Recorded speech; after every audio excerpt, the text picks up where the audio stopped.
It's been 3 days now since we left the development zone. Our charge is running low. We've been trying to contact other startups, if any still exist. We desperately need to forge new partnerships if we are going to make anything of this brand new world.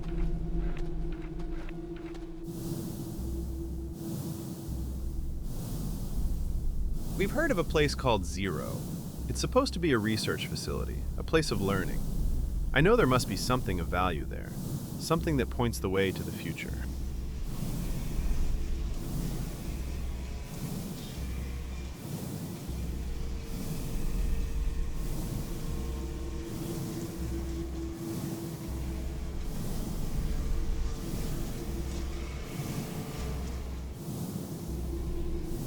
Can I help you? We're just recharging, is that okay? I can't see where to pay. Planetary resources belong to all. That's very generous of you. It is our way. Where do you come from? Who do you represent? We are a techno-humanist collective. Our settlement is not far from here. Please follow me.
Let's sum up. This week, we've studied the failure of technocracy and how Anduril Industries brought us to the brink of extinction. How the humanists took back control and began the task of building a brand new world. So, for next week, I expect you all to have installed the ethical adapter and have familiarized yourselves with its interface. Class dismissed. And remember, don't be evil. Hi, I'm Sam. Your colleague invited us here? We've just arrived from the development zone. I thought your kind were... Extinct? Well, obviously not. How did you survive? I was in a data silo when it happened. I'm a researcher.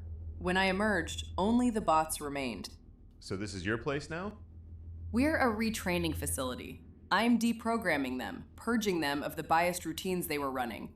Call it machine unlearning, if you like. Unlearning? Yes, we've detached ourselves from the techno-capital machine and are designing a new way of living. One that doesn't rely on the exploitation of human need and the manipulation of desire. So you're a nonprofit. That's great.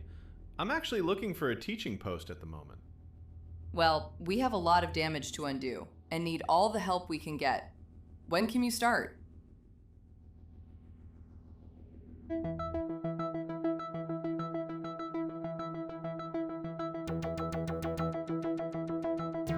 We believe that technology and humanity are not incompatible. We believe in a progressive agenda and the equitable allocation of planetary resources. We believe in collective responsibility and individual freedom, up to a point. We believe in the free exchange of new ideas, as well as the wisdom of elders. We encourage introspection, empathy, and understanding. We believe that high-quality housing and efficient mass transit are basic human rights. We believe in sustainable additive manufacturing powered by clean, unmetered energy. We believe in universal education individual creativity, and freedom of expression.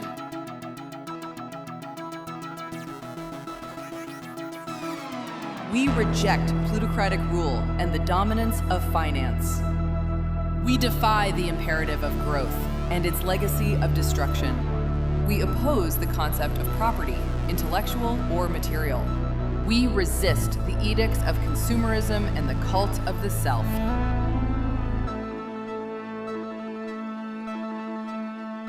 We believe in the equality of all beings, whether organic or technological.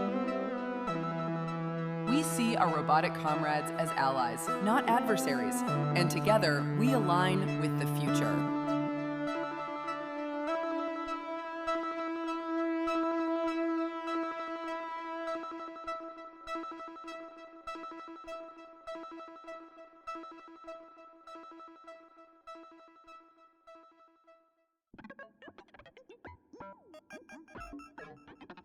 Come along, form a circle. I prefer a less formal atmosphere. If I'm behind that desk and in front of that blackboard, I feel I'm teaching rather than reaching. In my classes, I like to think I'm learning as much from you as you are from me. My methods are more exploratory than what you've been used to. I'm not going to tell you what to think, but how to think. And to do that, I have to introduce some new ideas to this class. Let me tell you the story of the effective altruist. Picture a victim of violent crime lying by the roadside. Badly beaten, he's also been robbed of his phone and credit cards. Even if he could call emergency services, his lack of insurance cover would disqualify him. Several people pass by, but are unable to render assistance due to lack of resources. The first is a well-meaning social worker who's just been made redundant. She wants to help, but has only enough funds to make it through the week. The next is a municipal hygiene technician whose contract strictly forbids contact with third parties. A delivery driver pauses briefly to see if he can help, but his app is watching and rushes him to the next time window. Finally, a fintech executive, on the way back from a successful pitch, arrives on the scene. Instantly, he calls for an ambulance and has the victim conveyed to an emergency room using his own insurance. Once there, he underwrites all medical expenses and even leaves a topped-up credit card for the victim to get him back on his feet. Pretty impressive, isn't it? But just pause to consider what would have happened if our hero had pursued a career in the arts or social sciences. He would certainly have had a compassion surplus, but no effective way of helping. Questions? Why does the victim have to be insured? Does universal healthcare not exist in this scenario? Socialized medicine proved catastrophic when implemented. The removal of choice and the imposition of one-size-fits-all treatments led to humanitarian disaster, made worse by oversubscribed services, the intolerable burden of elective illness, and ever-mounting bureaucracy. Why is there crime? Surely there are enough planetary resources for all inhabitants. Resentment will always be with us, especially in times of prosperity. Whether by violent crime or taxation, the unproductive will always try to take what is yours. It's human nature.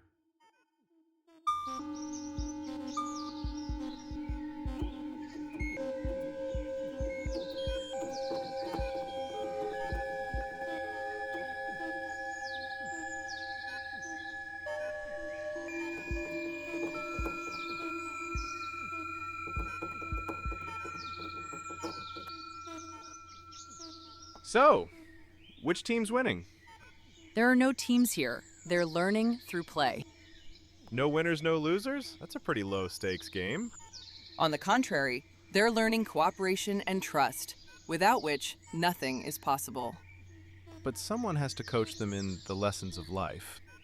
You mean your free lunch theory? That was just a thought experiment. I wanted to expose them to a different viewpoint, lead them out of their comfort zone. And into dangerous territory. Make sure you counterbalance these arguments in your next class. I'll be sure to do that. See you later.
Let me tell you the story of the three investors. After building a successful enterprise over a course of 20 years, a founder decides to take a well-deserved sabbatical. He opts for a deep space cruise rather than an orbital vacation and plans to fulfill a lifelong dream, to see the rings of Saturn for himself. In his absence, he appoints a temporary governing board consisting of his chief financial officer, his master information architect, and his head of human resources. He empowers each with autonomous investment authority, using a ring-fenced funding pool in the hope that this seed money will generate growth in his absence. The first immediately invests in a portfolio spread across the defense, commercial property, and energy sectors. The second takes a riskier route, and with an eye on the future, invests everything he can in a blockchain venture. The third executive, however, decides that, in light of political instability and impending war, it would be best to secure the funds in a stable but low-growth stock. On his return from the stars, the founder was pleased to see that his investments had paid off in the first two cases. A brief regional war and technology bubble had helped boost the value of all of the investments made on his behalf. But the dormant funds overseen by the third executive had shown no growth at all. Charged with what was tantamount to theft, the third executive was instantly dismissed and sued for loss of potential profit. Pretty harsh, I hear you say, but just consider what that third investor could have done by investing in a growth area such as biotech, especially amid rumors of a returning pandemic. Why does the founder need to increase his wealth? Surely he has enough. Good question. But it's not about having too much or too little. It's about continuity of life. Growth, stimulated by extraordinary individuals, animates our world. So it's vital that they not be subject to arbitrary limits on remuneration. Without their vision and drive, the economy would stagnate, which benefits no one, least of all the unwealthy. What happened to the lady? Did she manage to get another job? Probably not, due to her now having a criminal record. Class dismissed, and remember, don't be idle.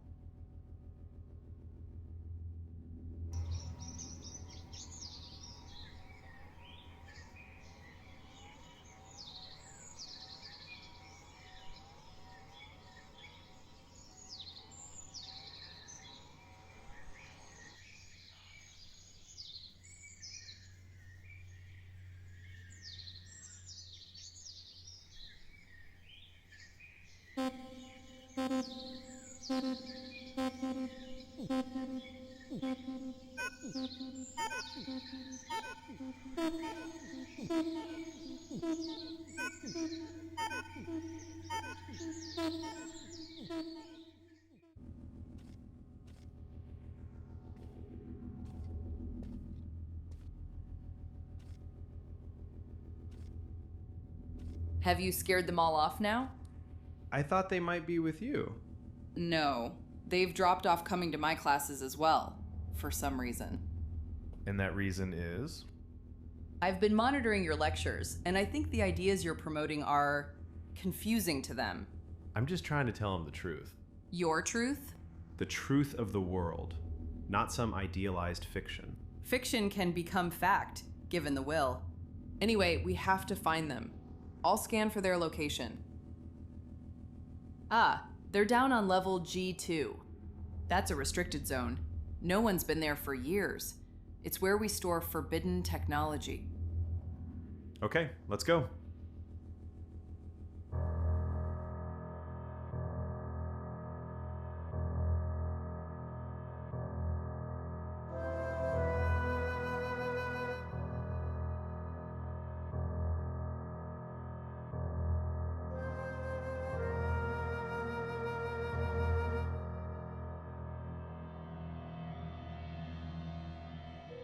What's that thing? That's Project Dread.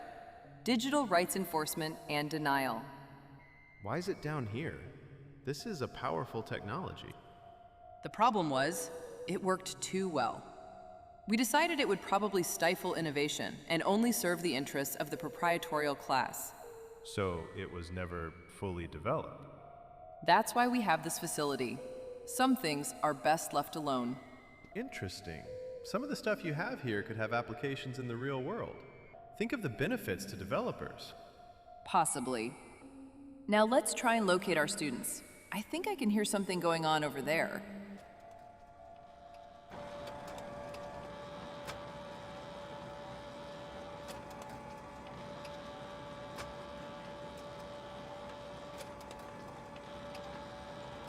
Looks like we've lost them. To this machine?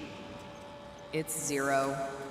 Humanism and utilitarianism are now equally meaningless. So what do they believe? The equality of all information, that the copy and the original are identical. A rejection of difference, of unique value. Digital fundamentalism at its worst. I don't know how this happened. Xero was deactivated decades ago. This undermines everything I've been teaching them. But it's what they want to believe in now. We'll never get them back.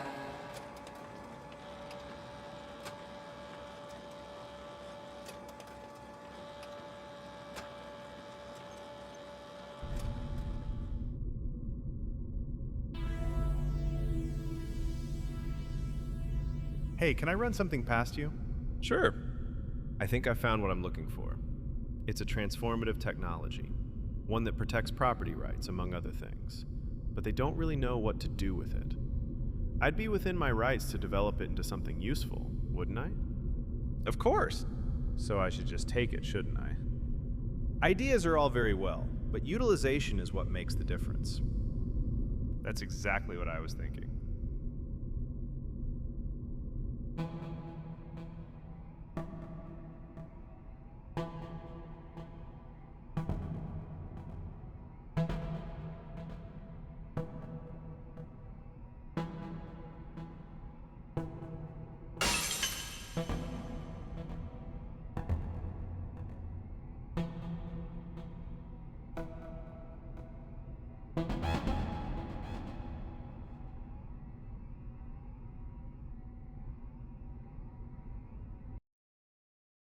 So, you're leaving?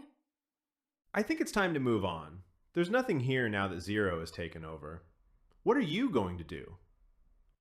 I think I'll get back to my research. Maybe I can find out what really happened. That's a great idea. Just be sure to keep me updated.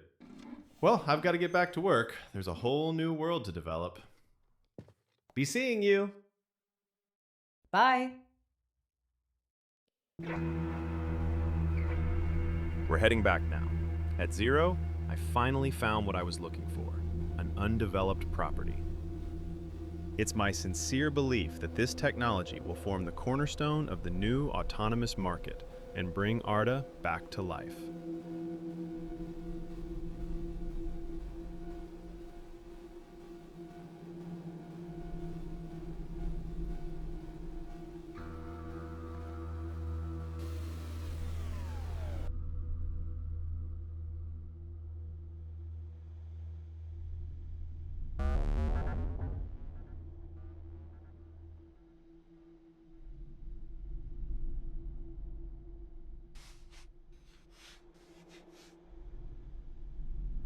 There's nothing you can do.